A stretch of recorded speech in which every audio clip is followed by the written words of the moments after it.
हरे कृष्णा, राधे राधे। कैसे हैं आप लोग? आई होप आप लोग अच्छे होंगे और अपने कम्पिटिटिव एग्जाम की तैयारी अच्छे से कर रहे होंगे।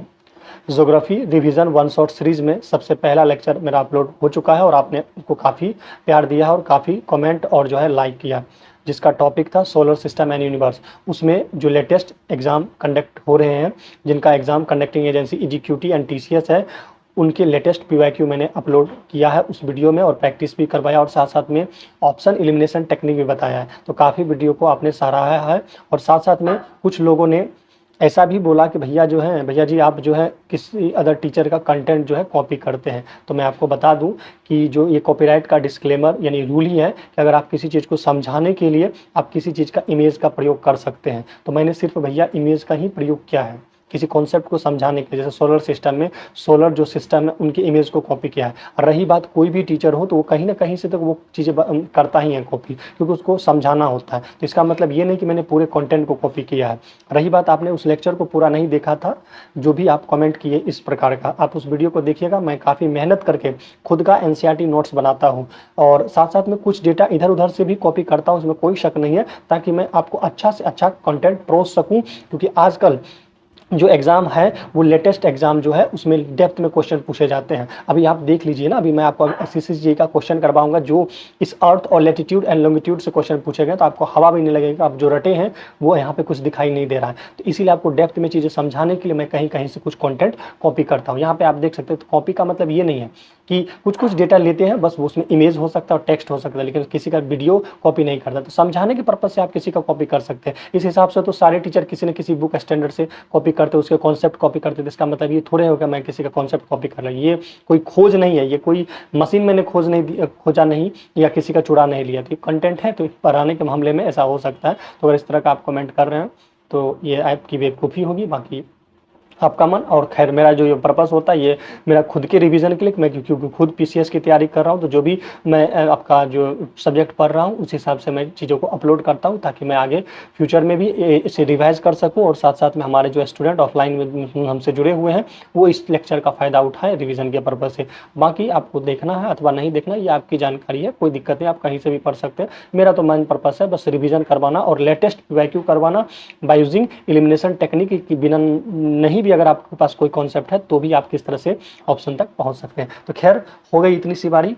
अब हम लेक्चर 2 की तरफ बढ़ते हैं, जिसका हमारा टॉपिक है earth and latitude and longitude. That means देशांतर और अक्षांश। अब ये सब क्या होता है तो उसके बारे में हम लोग एक एक करके जिक्र करेंगे और साथ साथ में हम आपको यहाँ पे नोट्स भी दिखा देते हैं कि किस प्रकार का नोट्स है। मैंने खुद से भी बनाता हूँ और कहीं कहीं से, जैसे परमार सर काफ़ी एक SSC के फील्ड में जाने माने टीचर है, नवीन शर्मा सर भी है हिंदी माध्यम में, ठीक है, उनके भी कंटेंट के फोटो वगैरह का मैंने यहाँ पे कॉपी किया है और कुछ टेक्स्ट भी समझाने के पर्पज़ से कॉपी किया है। तो ये एक मैं सर से रिक्वेस्ट करूँगा कि पढ़ाने के पर्पज़ से है, बाकी मेरा ऐसा किसी के कंटेंट को कॉपी करके डालना कोई मकसद नहीं है। बाकी आप अच्छे से समझ पाए तो मेरा हमारा टारगेट होगा, क्योंकि परमार सर जो पढ़ाते हैं वो CGL को फोकस करके पढ़ाते हैं, लेकिन हमारा जो फोकस है वो JEE का एग्जाम है। तो JEE एग्जाम में उतना डेप्थ में या उस तरह के क्वेश्चन नहीं पूछे जाते, इसीलिए मैं उस कंटेंट को रिसर्च करके मॉडिफाई करके मैं आप लोगों के लिए लाया हूँ। तो चलिए हमारा जो टॉपिक है उसको स्टार्ट करते हैं।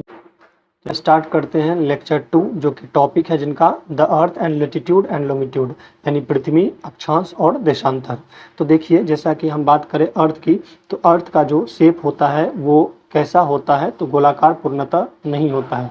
ये कैसा होता है तो जियोड होता है। जियोड का मतलब ये पचकल ढचकल होता है, यानी पूर्ण रूप से गोल नहीं होता है। या ओबलेट एस्प्रोइड होता है, जो कि टॉप में फ्लैट होता है और बॉटम में थोड़ा बहुत बल्जेज होता है, सेंटर में बल्जेज होता है। वही अगर हम बात करें इसके रीजन क्या, कि ये जो पचकल ढचकल यानी जियोड होने का क्या रीज़न होता है, तो इसका रीज़न होता है centrifugal force due to rotation of earth. तो अर्थ के रोटेशन के कारण जो सेंट्रीफ्यूगल फोर्स अपकेंद्रन बल लगता है, उसके कारण इसका शेप जियोड है। तो खैर, एग्जाम में जो जो पॉइंट आता है मैं उसी पे बात करूंगा। क्वेश्चन आपसे पूछेगा अर्थ का शेप कैसा होता है, और ये क्वेश्चन SSC CGL में आया हुआ है, जियोड होता है, अभी आगे मैं आपको करवाऊंगा। और रेडियस ऑफ अर्थ काफ़ी बार पूछा गया है, तो याद रखिएगा जो इक्विटोरियल जो रेडियस है वो है 6378 किलोमीटर। वही पोलर रेडियस जो है वो है 6357 किलोमीटर, और पोलर डिस्टेंस कम होता है। अगर आप अर्थ की बात करें तो जैसे अगर ये अर्थ होता तो अर्थ कुछ इस डिजाइन से होता है, तो अर्थ का ये जो है सेंटर हो गया, सेंटर से ये वाला जो है इक्वेटर का रेडियस ज़्यादा होता है, और जो है ये पोल होता है, ये मान लीजिए नॉर्थ पोल है और इधर क्या होता है साउथ पोल। तो ये जो नॉर्थ यानी पोल की तरफ जो रेडियस होता है अर्थ का वो कम होता है as compare to equatorial radius. और इसी कारण यहाँ पे रेडियस ज़्यादा होने के कारण यहाँ पे ग्रेविटी क्या होता है, कम होता है। और चूंकि पोल की तरफ जो रेडियस होता है वो कम होता है, इसीलिए यहाँ पे ग्रेविटी क्या होता है, ज़्यादा होता है। क्योंकि आप पढ़े होंगे आर जो होता है, जी जो होता है वो इन्वर्सली प्रोपोर्शनल क्या होता है, आर होता है। तो ये फिजिक्स का कॉन्सेप्ट है। ठीक है, नेक्स्ट वन यहाँ पे देखिए मीन रेडियस यानी दोनों का एवरेज अगर हम निकाल के देखते हैं तो 63-71 किलोमीटर के आसपास देखने को मिलता है। तो एग्जाम में जनरली आपको जो भूमध्य त्रिज्या पूछेगा या ध्रुवीय त्रिज्या पूछेगा तो याद रख लीजिए और कंठस्थ कर लीजिए, और एग्जाम में क्वेश्चन आया हुआ है, अभी मैं आपको क्वेश्चन करवाऊंगा तो ये सारी बातें आपको समझ में आएगी। उसी तरीके से सरकमफ्रेंस मैंने याद नहीं रखना, इसका 2πr वगैरह निकाल के आप कर सकते हैं, तो ये सब नहीं याद रखना। रही बात जो इक्वेटोरियल स्पीड होगा वो ज़्यादा होता है as compare to polar speed के मुकाबले। क्यों? क्योंकि इक्वेटोरियल स्पीड जो होता है यहाँ पे आपका जो डिस्टेंस होता है वो ज़्यादा होता है, डिस्टेंस ज़्यादा होगा और टाइम तो खैर फिक्स्ड है, 24 घंटा ही है, 24 आवर ही है। इसी वजह से फिक्स टाइम में ज़्यादा डिस्टेंस को ट्रैवल करने के लिए इसका स्पीड जो इक्वेटोरियल स्पीड होता है वो ज़्यादा हो जाता है, जबकि पोलर स्पीड का डिस्टेंस वहाँ पे कम होने के कारण वहाँ स्पीड थोड़ा स्लो हो जाता है। उसी तरीके से इक्वेटोरियल रेडियस यहाँ पे ज़्यादा होता है, पोलर रेडियस ज़्यादा होता है। और इक्वेटोरियल अब सिंपल सी बात है, रेडियस ज़्यादा है तो सरकमफ्रेंस यानी परिधि भी ज़्यादा होगा। और उसके बाद कह रहा है कि जो अर्थ होता है वो इक्वेटोरियल पे बल्जेज होता है, जबकि पोल्स पे क्या होता है, फ्लेटेड होता है। चलिए आगे हम थोड़ा सा यहाँ पे देखते हैं। तो यहाँ पे देखिए ये हमारा अर्थ का फोटो है, ये जो लाइन आपको दिख रहा है इसको आप कहते हैं इक्वेटोरियल लाइन। और इक्वेटोरियल लाइन का मतलब होता है भूमध्य रेखा या विषुवत रेखा। ये जो है विषुवत रेखा है, और विषुवत रेखा के जो ऊपर होता है इस प्रकार से अभी हम आपको बताएंगे। यहाँ पे देख लेते हैं हम लोग पहले। यहाँ पे देखिए, यहाँ पे अगर आप देखने का प्रयास करते हैं फिगर के साथ तो देखिए ये हमारा ग्लोब है यानी अर्थ है। और अगर बात करें तो ये जब 0 डिग्री होता है, इस 0 डिग्री लाइन को हम लोग क्या कहते हैं, इक्वेटोरियल लाइन कहते हैं। डेट मीन्स भूमध्य रेखा या विषुवत रेखा, इसके ऊपर जो लाइन होता है उसे आप कहते हैं ट्रॉपिक ऑफ कैंसर, और नीचे जो होता है उसको हम ट्रॉपिक ऑफ कैप्रिकॉर्न कहते हैं। और ये हमारा जो है पोलर रीजन है, ये नॉर्थ पोल है और ये हमारा क्या होता है, साउथ पोल होता है। ठीक है, आगे बढ़ते हैं। देखिए तो वही है, पृथ्वी का आकार क्या होता है, चपटा या गोलाकार होता है। और इसका होने का क्या रीज़न होता है, तो ये होता है अपकेंद्री बल यानी कि सेंट्रीफ्यूगल फोर्स। बाकी त्रिज्या मैंने आपको बता दिया, परिधि भी बता दिया। और पृथ्वी का जो वास्तविक आकार होता है ऐसा अगर हम देखें तो इसीलिए होता है क्योंकि पृथ्वी भूमध्य रेखा पर उभरी होती है और ध्रुवों पर यानी पोल पे चपटी होती है। एक जियोडेसी जो कि अभी हाल में EDQT का क्वेश्चन है कि जियोडेसी क्या होता है, तो जियोडेसी बहुत विज्ञान होता है जो साइंस होता है, जिसमें हम पृथ्वी के ज्यामितीय आकार, अंतरिक्ष में उसकी दिशा और गुरुत्वाकर्षण यानी कुल मिला के जो स्टडी ऑफ अर्थ है उसको हम कहते हैं जियोडेसी। ठीक है, आगे बढ़ते हैं।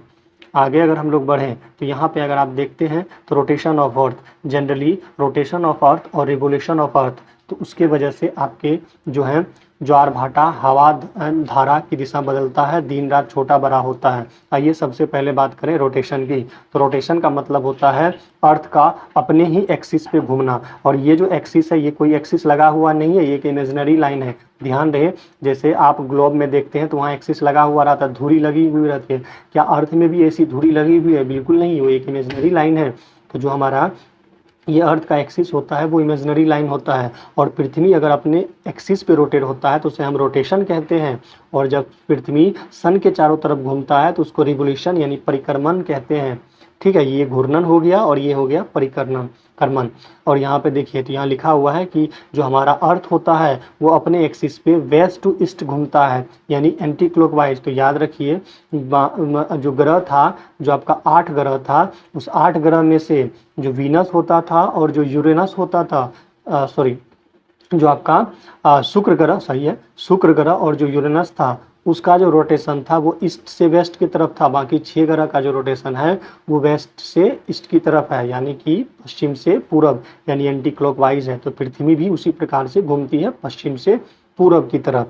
वही एक रोटेशन में इनको जो समय लग जाता है वो 23 आवर 56 मिनट और 4 सेकंड। ये डेटा एग्जैक्ट याद रखिए क्योंकि क्वेश्चन डायरेक्ट पूछा जाता है। और इसका रोटेशनल स्पीड मैक्सिमम इक्वेटर पे होता है और मिनिमम पोल पे होता है। देखिए रोटेशन ऑफ अर्थ के कारण क्या क्या होता है। तो पहला डे नाइट जो है होता है वो रीजन होता है आपका रोटेशन ऑफ अर्थ, क्योंकि एक अगर आप गोला को देखिएगा तो सन के एक तरफ ये दिखता है, यानी कि आधा भाग यहाँ पड़ेगा तो आधा भाग यहाँ, चूंकि सन का लाइट पड़ेगा तो दिन रहेगा, फिर इधर वाला क्या होगा, रात होगा। तो दिन रात का होना रोटेशन ऑफ अर्थ और उनके एक्सिस पे 23.5 डिग्री टिल्टेड होने के कारण होता है। तो दो रीजन होते हैं दिन रात होने के, पहला अर्थ का घूर्णन और दूसरा होता है 23.5 डिग्री टिल्टेड होना। उसके बाद इसी वजह से ज्वार भाटा भी आता है, टाइड्स आता है। ये क्या होता है आगे हम लोग देखेंगे। हवा धारा ये सब जो चलता है, जो बदलता है, वो सब चीज़ें रोटेशन ऑफ अर्थ के कारण होता है। फिर अगर हम बात करें रिवोल्यूशन ऑफ अर्थ की, तो ये रिवोल्यूशन जो होता है वो इलिप्टिकल पाथ में होता है। जो सन के चारों ओर हमारा पृथ्वी रोटेट होता है वो किस तरह से होता है, इलिप्टिकल यानी दीर्घवृत्ताकार पाथ में होता है। और ये जो दीर्घवृत्ता पाथ है ये किसने बताया था, तो कोपरनिकस ने ग्रह की गति का नियम भी दिया। और 1 रेवोल्यूशन इसको होने में 365 दिन और 6 घंटे और 9 मिनट और 9 सेकंड एग्जैक्ट याद रखिए, एग्जाम में क्वेश्चन आता है। और इसका जो ऑर्बिटल स्पीड है वो है 29.8 किलोमीटर पर सेकेंड, ये एग्जाम में क्वेश्चन आया हुआ है। मरकरी का मैक्सिमम ऑर्बिटल स्पीड होता है और नेपच्यून का जो है कम होता है। सिंपल सी बात है, जो सन के नज़दीक होगा उसकी मैक्सिमम ऑर्बिटल स्पीड होगी और जो दूर होगा वो उसका मिनिमम ऑर्बिटल स्पीड होगा। रिवोल्यूशन के कारण क्या क्या इफेक्ट देखने को मिलता है, तो रिवोल्यूशन के कारण जो है दिन रात का छोटा बड़ा होना या सीजन का चेंजिंग होना, ये सब रिवोल्यूशन ऑफ अर्थ के कारण होता है। तो आप यहाँ पे देख सकते हैं फिगर के माध्यम से, अगर अपने ही एक्सिस पे रोटेट होगा तो रोटेशन कहेंगे, सन के चारों तरफ अराउंड होगा तो आप उसे रिवोल्यूशन कहेंगे यानी परिक्रमण कहेंगे। अब यहाँ पे आते हैं हम लोग, चलिए नेक्स्ट हमारा टॉपिक है distance of earth from sun and moon, यानी अर्थ का सन और मून से क्या डिस्टेंस है, उस हिसाब से उसको क्या कहते हैं। एग्जाम में इससे अंधाधुन यानी धराधर क्वेश्चन पूछे गए हैं, तो इस पे बात करते हैं। सबसे पहले हम लोग सन की बात करते हैं। तो सपोज अगर ये हमारा the point in planet orbit where is closest to sun, तो उसको आप क्या कहते हैं, पेरिहिलियन टाइम कहते हैं। सपोज ये सन है और सन के इर्द गिर्द जो ये जो पृथ्वी घूमती है वो इलिप्टिकल पाथ में घूमती है। इलिप्टिकल पाथ का मतलब होता है जिनका रेडियस चारों तरफ सेम नहीं होता है। सपोज मान लेते हैं कि यहाँ इस बार पृथ्वी यहाँ पे है और दूसरे कंडीशन में पृथ्वी यहाँ पे है, तो इनका कहना है अगर सन से नज़दीक होगा पृथ्वी सन से, यहाँ पे देखिए मिनिमम डिस्टेंस होगा, जबकि यहाँ पे क्या होगा, मैक्सिमम डिस्टेंस होगा। तो जब मिनिमम डिस्टेंस होती है सन और अर्थ की तो आप उसे प्रीहेलियन कहते हैं। प्री का मतलब याद रखिएगा पास से, P फॉर प्रीहेलियन और P फॉर पास याद रखिए। यानी जब अर्थ सन के पास होगा तो आप उसे प्रीहेलियन या हिंदी में उपसोर कहते हैं। और इस समय इसका जो डिस्टेंस होता है वो 147 मिलियन किलोमीटर होता है। देखिए इतना पास होने का मतलब देखिए 147। खगोल में एक बड़ा इंपॉर्टेंट बात है कि भैया अगर इसमें बोलेगा कुछ दूर तो कुछ दूर का मतलब लाखों किलोमीटर हो जाता है। तो अब यहाँ देखिए पास होने का मतलब कितना होता है, 147 मिलियन किलोमीटर यानी कि। और प्रीहिलियन की बात करें तो ये जनवरी को देखने को मिलता है, 3 जनवरी में, यानी 3 जनवरी को जनरली हमारा जो अर्थ है वो सन के करीब आ जाता है। नेक्स्ट वन, अगर वही फारदेस्ट पॉइंट को जो होता है, यानी जब सन और पृथ्वी की दूरी ज़्यादा होगी या सन से पृथ्वी दूर होगी तो आप उसे एपीहिलियन कहेंगे और हिंदी में आप इसे अपसोर कहेंगे, ठीक है। और ये जनरली आपको 4 जुलाई को देखने को मिलता है और इस दरमियान जो है 152 मिलियन किलोमीटर का ये डिस्टेंस होता है, यानी 5 मिलियन किलोमीटर जो है डिस्टेंस ज़्यादा हो जाता है। उसी तरीके से मून के रिस्पेक्ट में बात करें तो मून के रिस्पेक्ट में अगर बात कीजिएगा तो जो क्लोजेस्ट पॉइंट होगा, सपोज ये अर्थ के चारों ओर तरफ ना मून घूमता है, तो मून और अर्थ का डिस्टेंस अगर कम होगा तो आप उसे प्रीजी कहेंगे यानी उपभू कहेंगे। और अगर वही दूर होता है, जब डिस्टेंस अर्थ और मून का दूर होता है तो इसको आप अपोजी कहेंगे यानी कि अपभू कहेंगे। तो ये हो गया उपभू और ये हो गया अपभू।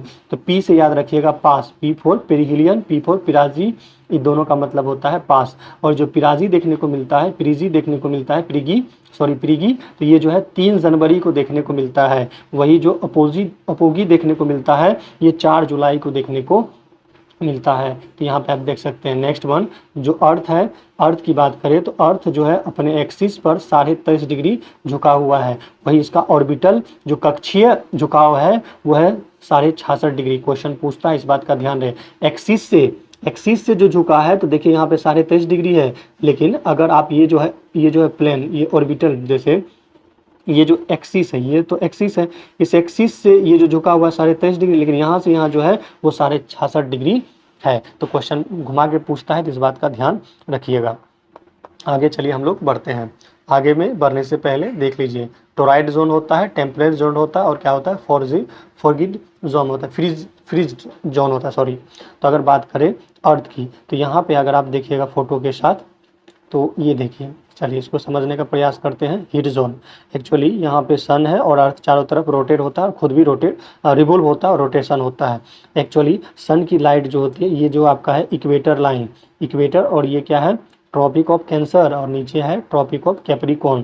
तो ये ट्रॉपिक ऑफ कैंसर और ट्रॉपिक ऑफ कैप्रिकॉर्न की ये जो बीच वाला जोन है, इसको हम टोरॉइड जोन कहेंगे, क्योंकि यहाँ पे सन की लाइट एकदम सीधी पड़ती है, जिसके कारण यहाँ पे गर्मी आपको ज़्यादा देखने को मिलती है। वहीं अगर यहाँ पे जाओगे तो यहाँ पे जो होता है, इसे आप क्या कहेंगे, यहाँ पे देखिए ये वाला जो जोन हुआ उसको टोरॉइड जोन कहेंगे। ये वाला जो जोन होता है ये टेम्परेट जोन हो जाता है। ट्रॉपिक ऑफ कैप्रिकॉर्न या ट्रॉपिक ऑफ कैंसर, जो आर्कटिक सर्कल है, इन दोनों के बीच ये वाला जो है और ये वाला जो है, ये जो है आपको ट्रॉपिक ऑफ कैप्रिकॉर्न और ट्रॉपिक ऑफ कैंसर के बीच में जो है, इसको टेम्परेट जोन कहेंगे। और जहाँ पोलर रीजन होगा, जहाँ पे सन की लाइट नहीं जा पाएगी उतना, तो ये हमेशा ठंडा वाला प्रदेश होगा, इसको हम शीत प्रदेश, मतलब शीत क्षेत्र कहेंगे, और या फिर फ्रीज्ड जोन कहेंगे। तो आइए इसको पढ़ते हैं।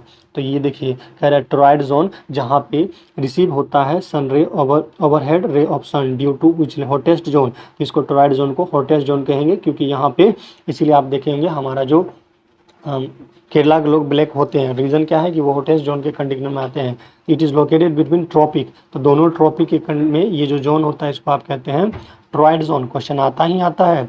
नेक्स्ट वन, टेम्परेट जोन या temperature zone. Temperature zone generally कहाँ देखने को मिलता है, तो ये आपको देखने को मिलता है ट्रॉपिक ऑफ कैंसर और आर्कटिक सर्कल, उसी तरह से ट्रॉपिक ऑफ कैप्रिकॉर्न और अंटार्कटिक सर्कल के बीच देखने को मिलता है। और इसमें जो है सन की रेस स्लाइटली तिरछी पड़ती है, ठीक है।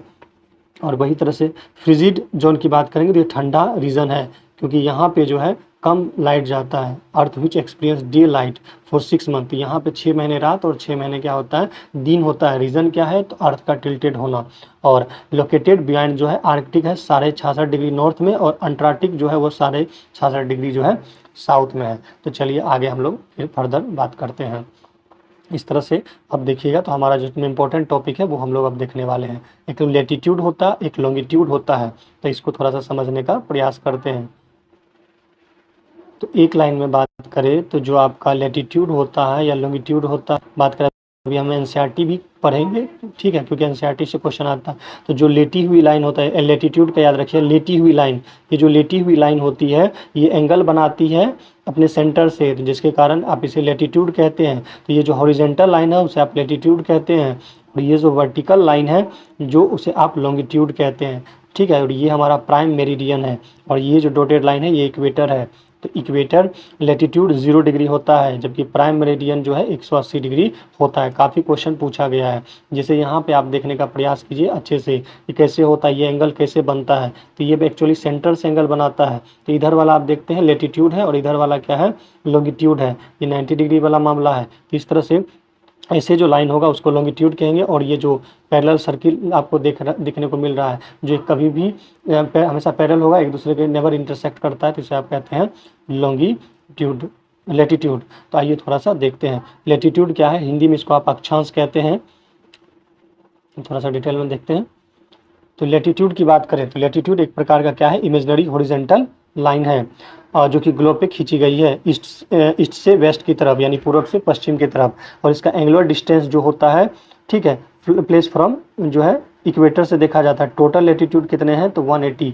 कैसे 180 हुआ, तो 180 होने का रीज़न क्या होता है, अगर आप यहाँ पे काउंट कीजिएगा भाई, तो यहाँ से देखिए ये 0 डिग्री है, 0 डिग्री से ऊपर जाइएगा तो यहाँ तक 90 हो गया, और नीचे जाइएगा ये 90 नॉर्थ हो गया, ठीक है। और इधर क्या हो गया, 90 साउथ हो गया। 90 कितना हो गया, 180 लेटीट्यूड। और एक तो आप इसको भी तो कंसीडर कीजिएगा 0 डिग्री को, इसीलिए 181 हो जाता है। तो क्वेश्चन पूछता है और काफ़ी इंपॉर्टेंट है, कंफ्यूजिंग क्वेश्चन है।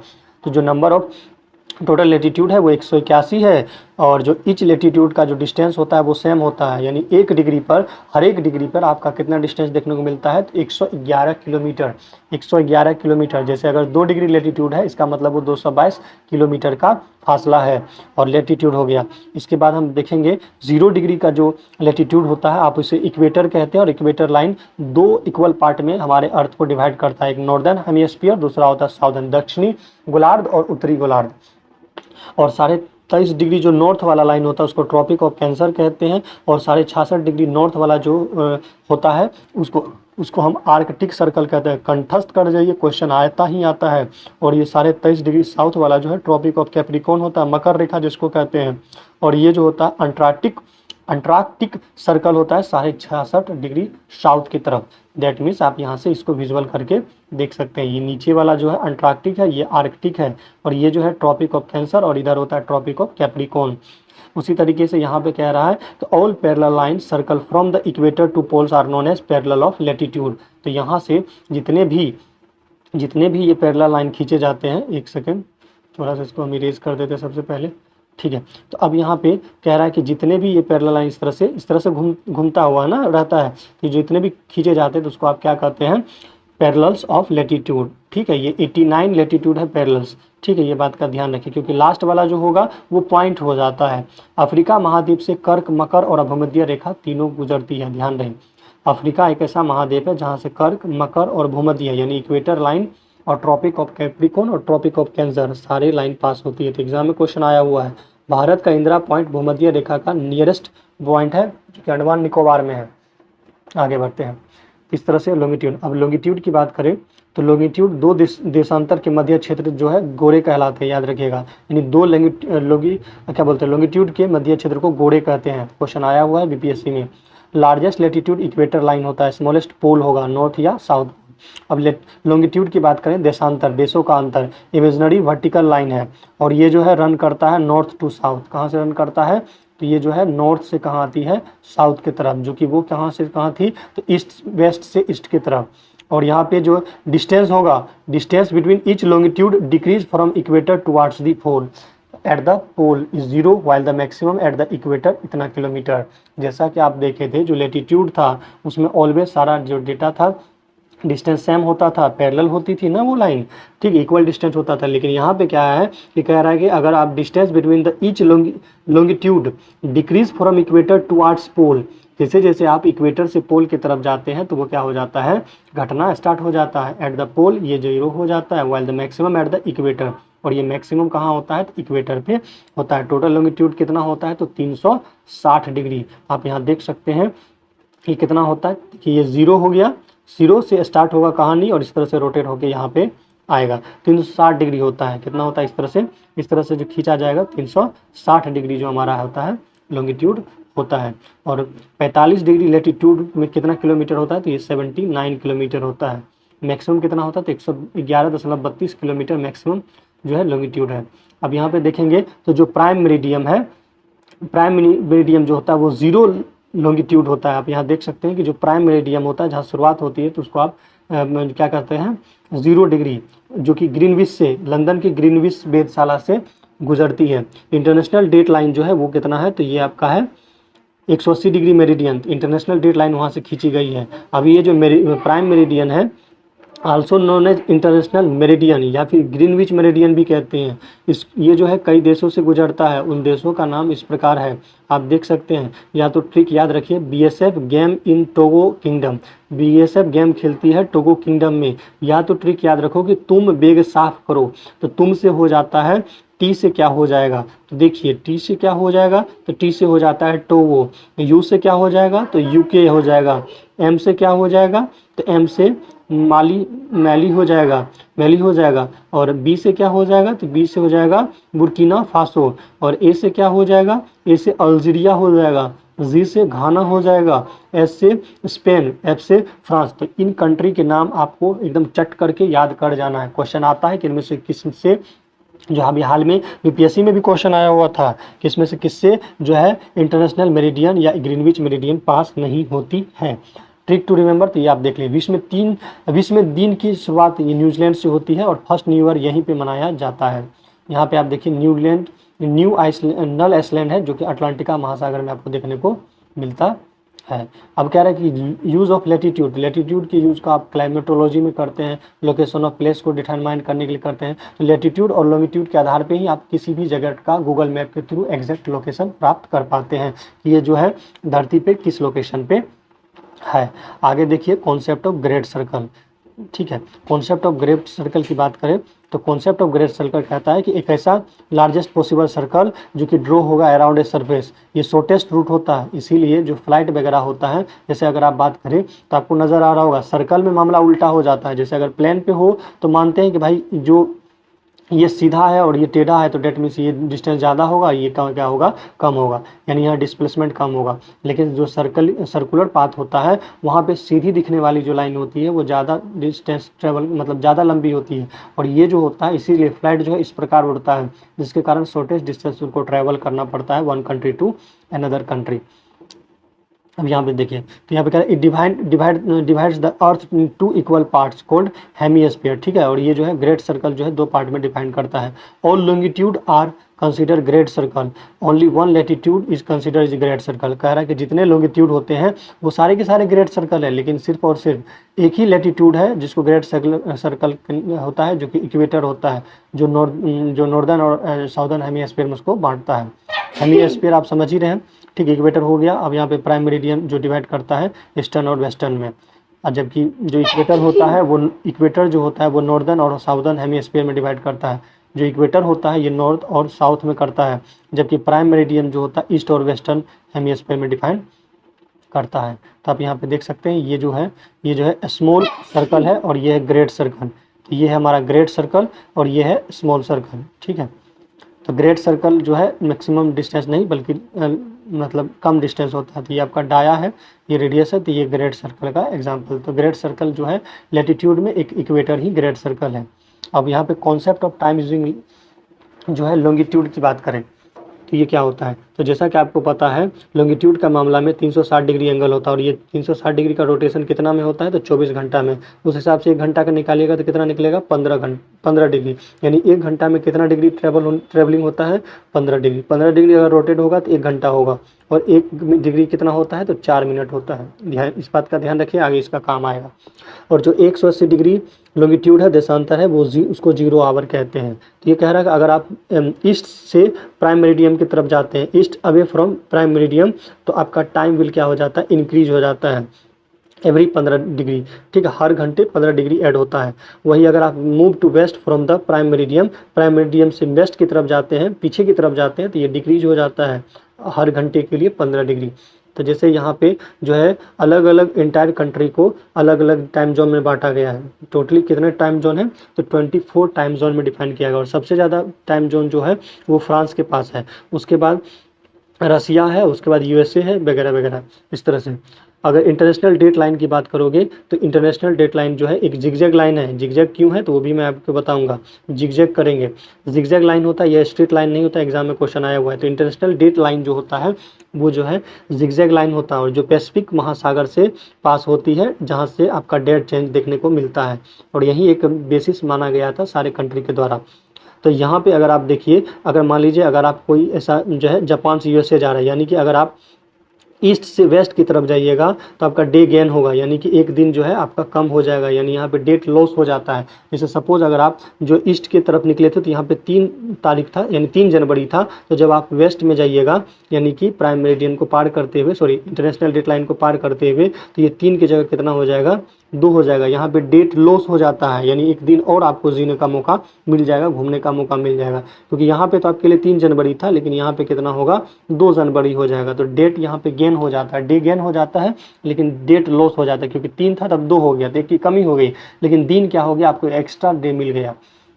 तो मैप से समझिए कि जो इंटरनेशनल डेट लाइन है वो टेढ़ी क्यों बनाई गई है, क्योंकि यहाँ पे देखिए ये साइबेरिया देश है और यहाँ पे अलास्का है। अगर ये सीधा खींचता ना तो क्या होता है कि एक ही देश में दिन रात का मामला अलग अलग हो जाता है। जैसे इस पार्ट के लिए मान लीजिए कि 3 तारीख है, तो इसी देश में बगल वाले पार्ट में जो भी लोग रहते होंगे उनके लिए वहाँ पे 2 तारीख हो जाएंगे, तो यहाँ पे डेट का डिफरेंस हो जाता है। इसीलिए इस लाइन को इस तरह से खींचा गया ताकि कोई भी कंट्री उससे सटे ना, या जो है कोई गड़बड़ी ना हो। तो आप यहाँ देखिए मैप के हिसाब से, तो इधर वेस्ट होगा और इधर क्या होगा, ईस्ट होगा। तो अगर आप इधर जाते हैं तो आपका +1 करेंगे और इधर आते हैं तो -1 करेंगे। जैसे इधर अगर सोमवार है तो उधर जाइएगा तो रविवार हो जाएगा। तो यहाँ पे डेट तो लॉस हो जाता है लेकिन दिन का क्या हो जाएगा, गेन हो जाएगा।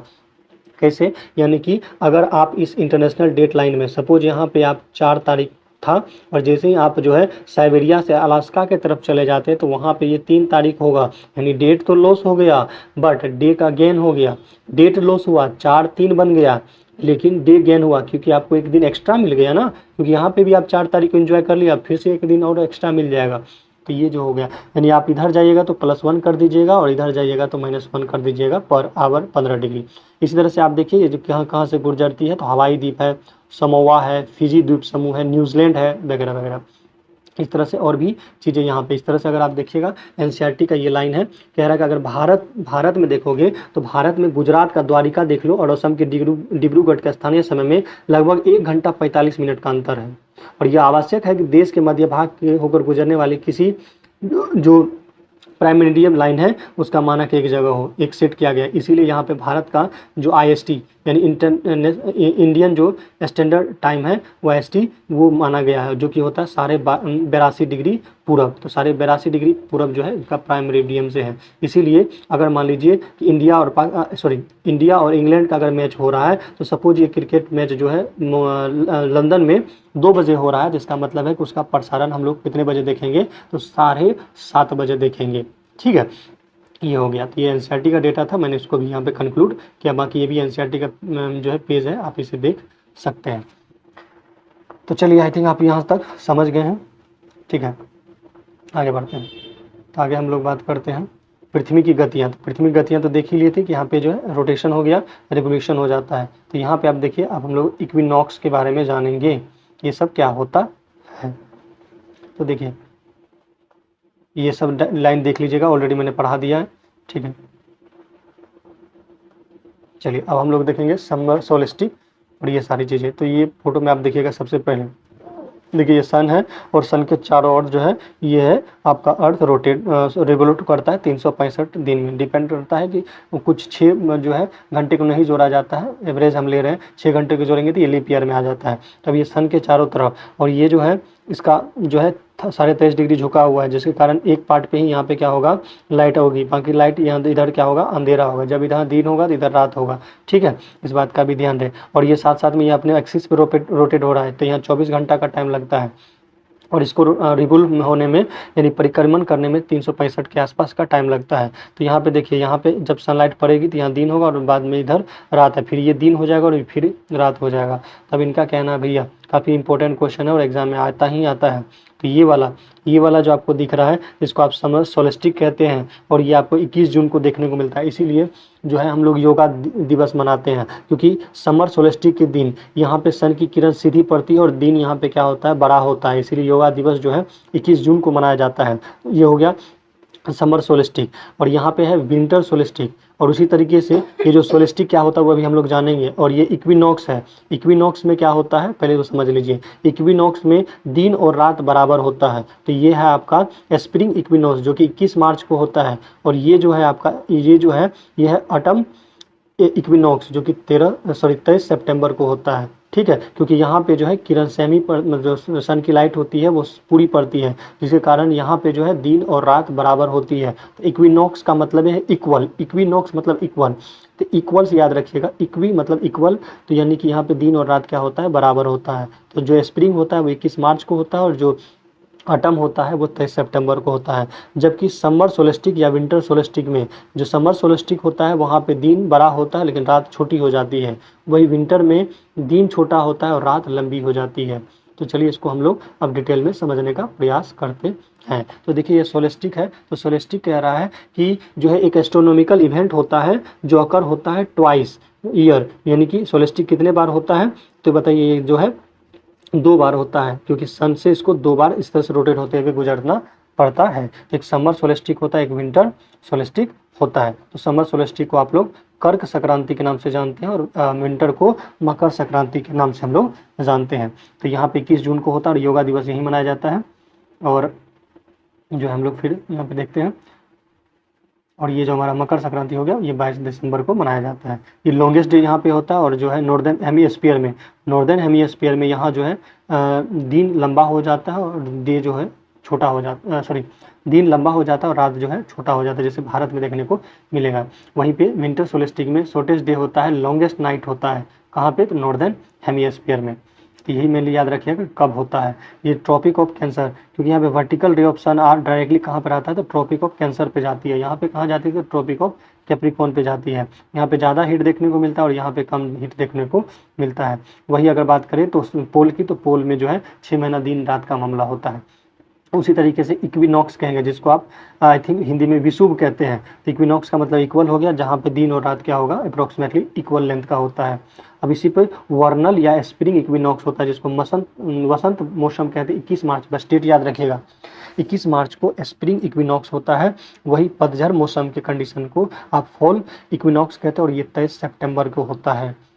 अब यहाँ पे देख सकते हैं, पूरी हिंदी में आप देख सकते हैं कि यहाँ पे जो है आपका दिन रात शरद ऋतु, ये जो है दिन रात यहाँ पे इक्विनॉक्स के टाइम में बराबर होता है और यहाँ पे जो है बड़ा और छोटा होता है। चलिए, ये इसी तरह से हिंदी में यहाँ पे लिखा गया है, आप पढ़ लीजिएगा बाद में। अगला है टाइड्स। टाइड्स किसके कारण आता है? तो टाइड्स जनरली आता है सन और मून के कारण। एक्चुअली क्या होता है कि सन और मून के ग्रेविटी की वजह से ऐसा देखने को मिलता है। तो देखिए यहाँ पे जैसे अगर आप देखिएगा तो यहाँ पे टाइड बात करें तो ये पृथ्वी है, तो पृथ्वी और ये चंद्रमा है और ये सन है। एक्चुअली सन काफ़ी दूर होता है, जिसके कारण वो उतना ज़्यादा ग्रेविटी नहीं लगा पाता है जितना कि मून लगा पाता है। और मून के ग्रेविटी के कारण ही ये जो हमारा पानी है समुद्र का, वो थोड़ा सा खिंचाव पैदा करता है, जिसके कारण इधर हाई टाइड, इधर हो जाता है लो टाइड, जिसको आप ज्वार भाटा कहते हैं। तो ज्वार भाटा आने का मेनली रीज़न सूर्य और चंद्रमा का गुरुत्वाकर्षण बल होता है। ठीक है, सूर्य एवं चंद्रमा का गुरुत्वाकर्षण बल। ठीक है, यहाँ पे लो टाइड होगा, यहाँ पानी का लेवल कम हो जाएगा और इधर सारा पानी इस तरह से आ जाएगा खींचने के कारण। ठीक है, इसी को आप कहते हैं ज्वार भाटा। ठीक है, अब यहाँ पे देखते हैं हम लोग बढ़िया से। तो देखिए, तो दो प्रकार के जो है टाइड्स होते हैं। एक आपका होता है, तो ये लिखा हुआ cause by gravitational pull of the moon and the sun of the centrifugal force भी इसमें रीजन होता है। दो टाइप के टाइड होता है, एक नीप टाइड, एक होता है स्प्रिंग टाइड। तो नीप टाइड क्या होता है कि जब अर्थ, सन और मून एक दूसरे के क्या होते हैं? परपेंडिकुलर होता है। जब मून आपका क्या है, व्हेन ये कब अकर होता है? तो बताइए, जब आपका moon and sun are in the क्या होगा? Perpendicular alignment. आप देख रहे हैं मून यहाँ पे रहेगा तो और सन यहाँ पे रहेगा, जिसके कारण मून इस पानी को उधर खींचेगा और सन इधर खींचेगा, जिसके कारण जो टाइड होगा उतना ज़्यादा हाई नहीं हो पाता है। इसको आप नीप टाइड यानी कि निम्न टाइड भी, ज्वार भाटा भी कहते हैं, और ये इसको लो या वीकेस्ट टाइड भी कहते हैं। वही अगर आपका सन, मून और अर्थ, सन, मून और अर्थ, जैसे ये सन है, ये मून है और ये क्या है?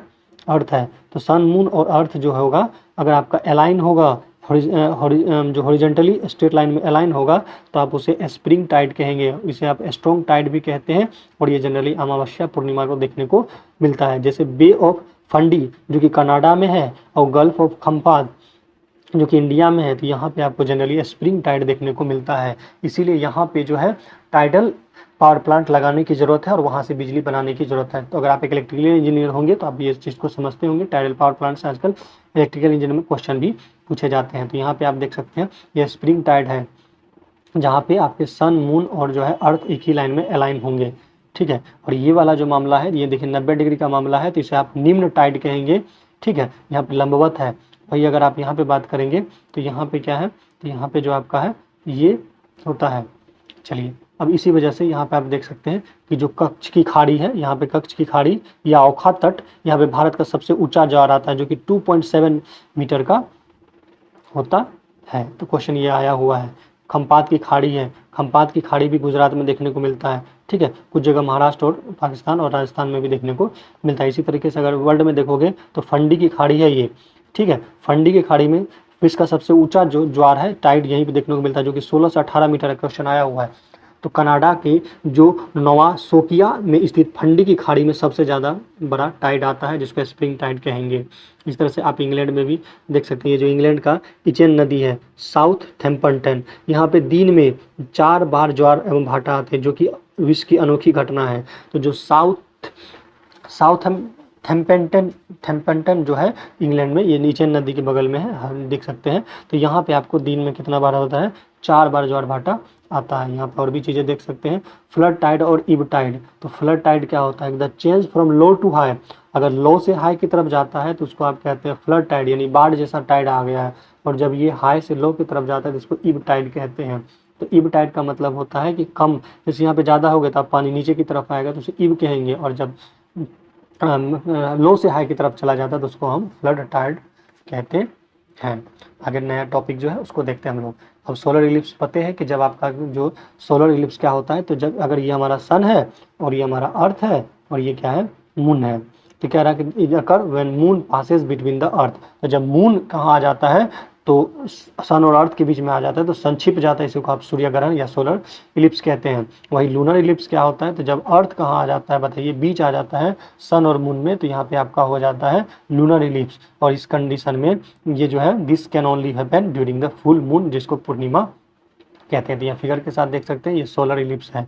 सोलर इलिप्स में क्या है कि जो है ये आपका फुल शेडो बनता है, ये आपका अर्थ है तो ये मून आ जाता है तो मून ढक लेता है, ठीक है। इस तरह से मून क्या होगा, ढक लेता है बीच में, तो जिसके कारण सूर्य ग्रहण लग जाता है। और यहाँ पे आप देख सकते हैं कि ये जो है आपका क्या है कि अगर आपका ये जो है मून है और ये सन है, ये सन है और यहाँ पे मून है, तो मून और सन के बीच अगर पृथ्वी आ जाता है तो आप इसे कहते हैं लूनर इलिप्स। इसमें जो डार्क एरिया होता है, छाया का जो डार्क एरिया होता है उसको हम अमरा कहते हैं, और जहाँ पे कम लाइट होती है, कम शेडो बनता है, उसको हम लोग जो है प्यूनिमरा कहते हैं। तो क्वेश्चन पूछता है कि डार्क जो शेडो होता है उसको अमरा कहते हैं, और जो कम लाइट जो शेडो होता है उसको प्यूनिमरा कहते हैं। 31 जनवरी 2018 को एशिया में सुपर ब्लू ब्लड मून दिखाई दिया था, याद रखिएगा। 31 जनवरी 2008 को सुपर ब्लू ब्लड मून, यानी कि यहाँ पे सुपर मून तो साथ साथ में ब्लू ब्लड मून भी, यानी सब कुछ एक साथ देखने को मिल गया था। अब सूर्य ग्रहण तो आप समझ गए होंगे, सूर्य का ग्रहण लग जाना, चंद्र ग्रहण तो समझिए गए। अब ये लाल चांद क्या होता है, तो लाल चांद का मतलब ये नहीं कि वो चांद लाल हो जाता है, एक्चुअली वो रिफ्रैक्शन के कारण होता है। कारण जब पृथ्वी सूर्य के प्रकाश को रोकती है तो प्रकाश अपवर्तन, तो उससे नीला रंग जो कि अधिक बिखरता है गायब हो जाता है, और लाल प्रकाश चूँकि कम बिखरता है क्योंकि उसका वेवलेंथ ज़्यादा होता है, इसीलिए जो सन की लाइट है में जो रेड स्पेक्ट्रम होता है वो मून तक पहुँचता है, जिसके कारण आपको वो रेड दिखाई देता है, इसे हम रेड मून कहते हैं। एक सुपर मून होता है, सुपर मून तब होता है जब पूर्णिमा अमावस्या के दौरान चंद्रमा की कक्षा पृथ्वी के सबसे निकट होती है, यानी चांद जब पृथ्वी के सबसे निकट हो और सबसे बड़ा उस समय दिखता है, तो इसी को आप सुपर मून कहते हैं। और ये अब यहाँ पे नील चंद्र यानी ब्लू मून, ये तब होता है जब एक ही कैलेंडर माह में 2 पूर्णिमाएं होती है। तो 2 पूर्णिमा जब एक साथ होती है किसी कैलेंडर में माह में, तो आप उसे ब्लू मून के नाम से जानते हैं। तो ब्लू का मतलब यहाँ ब्लू नहीं है। तो जब सूर्य और चंद्रमा पृथ्वी तीनों एक ही सीधी रेखा में आ जाती है तो इसको आप सिजगी या युतु व्युति कहते हैं। तो हिंदी छोड़िए, सिजगी याद रखना। तो सिजगी क्या है, तो जब सन मून और अर्थ एक अलाइनमेंट हो जाता है तो उसको आप कहते हैं सिजगी। तो एक सिजगी अपोजिशन होता है, एक सिजगी जो है संयोजन होता है। जैसे अगर मान लीजिए, हाँ, तो अब यहाँ पे रेड मून दिख सकते हैं, तो अब जो है यहाँ पे रेड मून ब्लू मून आप देख सकते हैं। और टाइप ऑफ सोलर इलिप्स जो है 3 प्रकार के होते हैं। पार्शियल सोलर इलिप्स होता है, सूर्य ग्रहण पार्शियल, एक एनुअलर होता है, दूसरा टोटल होता है। तो 3 होता है, याद रखिएगा, पार्शियल, एनुअलर और टोटल। उस तरह से सुपर मून भी आप देख ही लिए, सुपर मून ये प्रिगी फुल मून कहते हैं, इसको प्रिगी फुल मून भी कहते हैं। Moon's orbit is closest to earth during the full और न्यू मून। तो फुल और न्यू मून के कारण जब जो आपका मून जो है अर्थ के नज़दीक होता है तो ये देखने को मिलता है। इसमें कंडीशन में जो मून होता है वो बड़ा दिखता है नॉर्मल साइज से। When the sun moon and earth, इसको आप सिजगी कहते हैं, और ये 5 डिग्री होता है, इस समय ग्रहण नहीं लगता है। तो जब सिजगी होता है ना तो उस समय ग्रहण नहीं लगता, इस बात का भी ध्यान आपको रखना है। बाकी ये सब चीज़ें हैं, पढ़ सकते हैं। 180 डिग्री जो देशांतर रेखा होता है लगभग वही स्थान है जहां अंतर्राष्ट्रीय तिथि रेखा गुजरती है, और इस देशांतर पर समय इतना 12 घंटा होता है, ठीक है। तो यहीं से आपका टाइम जोन स्टार्ट होता है। और कुछ चीज़ें ये है कि कौन सी नदी कर्क रेखा को 2 बार काटती है, तो उस नदी का नाम है महानदी। भारत की एकमात्र नदी है जो कर्क रेखा को 2 बार काटती है। तो यहाँ पे जो है आपका महानदी है। भारत में कर्क रेखा की लंबाई सबसे कम किस राज्य में है, तो राजस्थान में, याद रखिएगा। तो कर्क रेखा सबसे कम कहाँ है, तो राजस्थान में। सबसे अधिक कहाँ है, तो एमपी में, एमपी में सबसे ज़्यादा अधिक है। और किसकी राजधानी में कर्क रेखा सबसे निकट है, तो त्रिपुरा। कर्क और मानक जो मध्याह्न रेखा है 82.82 डिग्री किस राज्य में है, तो ये दोनों छत्तीसगढ़ के कोरिया जिले में है। तो कर्क रेखा और जो IST है, किस राज्य में मिलती है? तो ये मिलती है छत्तीसगढ़ के कोरिया जिले में। तो कर्क रेखा पर स्थित देश तो याद रख सकते हैं, अगर याद होता है तो बाकी ट्रिक से आप निमोनिक्स के तरीके से याद रख सकते हैं। जैसे उत्तरी अमेरिका में मैक्सिको है, बहामा से क्वेश्चन आता है, पश्चिमी सहारा है, मोर्टेनिया है, माली है, अल्जीरिया है, नाइजर है, लीबिया है, मिस्र है, सऊदी अरब है, UAE है, ओमान है, भारत, बांग्लादेश, चीन, म्यांमार, ताइवान। ठीक है, ये जो है टोटल इतने कर्क रेखा पर स्थित देश है। फिर कर्क रेखा पर स्थित महासागर भी है, तो ये सब चीज़ें आप याद रख लीजिएगा। चलिए, तो उसके बाद प्रधान मध्याह्न का प्रतिच्छेदन है, तो ये सब चीज़ें देख लीजिएगा। अब हम लोग कुछ क्वेश्चन देख लीजिए, यहाँ पे प्रैक्टिस करते हैं। तो सबसे पहले हम लोग उस क्वेश्चन को करते हैं जो SSC में आया हुआ है। तो देखिए क्वेश्चन पूछ रहा है, बताइए, क्वेश्चन आपसे पूछ रहा है कि बताइए, तो जब the strongest force responsible for the phenomenon of tides, tides के लिए क्या है? Gravitational force of moon and sun. ठीक है, अब यहाँ पे कह रहा है कि if coastal area is affected by the high tide 5 AM और ट्यूसडे, तो कह रहा है कि अगर आपका जो कोस्टल एरिया है, तटीय क्षेत्र, 5 बजे किसी वजह से टाइड की वजह से जो है ज्वार भाटा की वजह से अफेक्टेड हो गया, तो फिर दोबारा ये नेक्स्ट टाइम कब देखने को मिलता है? तो ये जो दोबारा देखने को मिलता है, तो बताइए दोबारा कब देखने को मिलेगा? तो 5:30 बजे। ठीक है, 12 घंटा 25 मिनट का यहाँ पे क्या होता है? अंतर होता है। ठीक है, अगर 5 बजे सुबह में देखी तो 12 घंटे के बाद 5 PM होगा और 25 मिनट एक्स्ट्रा ऐड कर लीजिए, यानी 12 घंटा 25 मिनट यहाँ पे ऐड करना होता है। लेटीट्यूड में क्वेश्चन है कि बताइए जियोथर्मल ग्रेडियंट जो होता है, जो रेट ऑफ टेम्परेचर इंक्रीज हो जाता है फर्स्ट 3 से 5 किलोमीटर जाने पर अर्थ के सरफेस को कितना हो देते याद करने वाला है? 25 डिग्री सेल्सियस। यानी 3 से 5 किलोमीटर नीचे जाते हैं जियोथर्मल ग्रेडियंट की वजह से, तो यहाँ पे टेम्परेचर जो है पर किलोमीटर 25 डिग्री सेल्सियस बढ़ती है। यानी रेट ऑफ जो temperature rise within the region कितना होता है? तो 25 डिग्री सेल्सियस किलोमीटर। कहला all parallel circle from the equator to the poles are, इसको क्या कहते हैं? पैरेलल ऑफ लैटिट्यूड कहते हैं।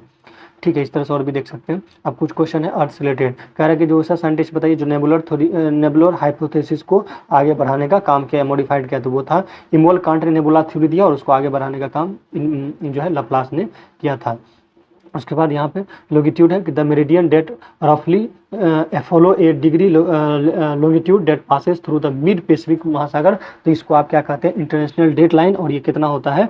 तो 180 डिग्री। देखिए सबसे पहले इक्वेटर 0 डिग्री होता है, प्राइम मेरिडियम 0 डिग्री होता है, और जो ये आपका इंटरनेशनल डेट लाइन होता है वो 180 डिग्री होता है। और ये स्ट्रेट नहीं होता है, स्ट्रेट नहीं होने का कारण मैंने आपको बता दिया है। नेक्स्ट क्वेश्चन है कि बताइए इनमें से कौन सा कंट्री जो है इक्वेटर पे से पास नहीं होता? तो मैंने आपको बोला था कि 13 कंट्री है जो इक्वेटर से पास होता है, आपको याद रखना ही पड़ेगा। देखिए SSC में कितना डेप्थ क्वेश्चन पूछा जाता है, मैंने इतना रिसर्च करने के बाद भी ये क्वेश्चन आउट ऑफ कंटेंट आ रहा है। ठीक है, यहाँ पे देखिए जो आपका कह रहा है कि place is located near the equator, तो वो है पिग्मिलियन पॉइंट, तो याद रखिएगा। तो पिग्मिलियन पॉइंट जो है इसको आप इंदिरा पॉइंट भी कहते हैं, और ये ग्रेट निकोबार आइलैंड में मौजूद है। ठीक है, this is India southern most part, यानी जो दक्षिणी पार्ट है इंडिया का लास्ट पार्ट, तो वो है पिग्मिलियन पॉइंट या इंदिरा पॉइंट। ठीक है, इसे ग्रेट निकोबार आइसलैंड में है। उसी तरीके से अगर बात करेंगे नॉर्दर्न यानी कि उत्तरी भाग की, तो वो है इंदिरा कोल जो कि जम्मू कश्मीर में है।